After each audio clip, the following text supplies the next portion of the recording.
വല്യമ്മച്ചി. മോളെ ആനേ, എന്തിനാണ് നോക്കി? അല്ലെങ്കിലേ അവൻ അകത്തോട്ട് കയറി വരും. എനിക്ക് വയ്യ, വല്യമ്മച്ചി എന്ന് നോക്ക്. അവൻ വല്ലതും പറയും, എനിക്ക് അങ്ങോട്ട് ദേഷ്യം വരും. വെളിയിലോട്ട് വാടി. ചെല്ല്. എനിക്ക് അയാളെ കാണുന്നത് വെറുപ്പാ. എന്തോ ചെയ്യും ഓരോ പുലിവാലും. യവനെ ഞാൻ. എന്താ കുഞ്ഞെ, വിളിച്ചോ? ആ, കൊച്ചുമോൾ എവിടെ? വഴക്കാളി ആന കൊച്ച്. എന്നാത്തിനാ? ഞങ്ങളുടെ കിണറ്റില് വെള്ളം പറ്റുമെന്ന് പറഞ്ഞ് ഭയങ്കര ബഹളമായിരുന്നല്ലോ. ഇനി വാ, ഇനി വാ വല്യമ്മച്ചി. ആണ്ട നോക്ക്, പറ്റിയോ നോക്ക്. കാലത്തേലും കൂടുതലില്ലേ വെള്ളം? നേരാ, എന്തോരം വെള്ളം. കൂടുതലോ കുറവോന്നുള്ളതല്ല, ഞങ്ങളുടെ വെള്ളം ഞങ്ങളുടെ ആവശ്യത്തിനാന്നേ പറഞ്ഞുള്ളൂ. എങ്കിൽ നിങ്ങളുടെ വെള്ളം എന്താണ്ട് അതുപോലെ ഇരിക്കുന്നു, കോരി മൂക്കറ്റം കൂടി. അവിടെ ഒരു വെള്ളവും കിണരും. ബാക്കിയുള്ളവരാരും വെള്ളവും കിണറും കണ്ടിട്ടില്ലാത്ത പോലെ. ഇതിപ്പോ കൊണ്ട് അകത്ത് പോയി, കാലത്ത് ചോദിക്കുമ്പോ തരണം.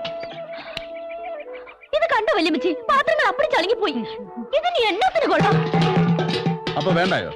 നവനെ കുറച്ച് ദൂരത്തേക്ക് എറിഞ്ഞേക്കാവല്ലോ.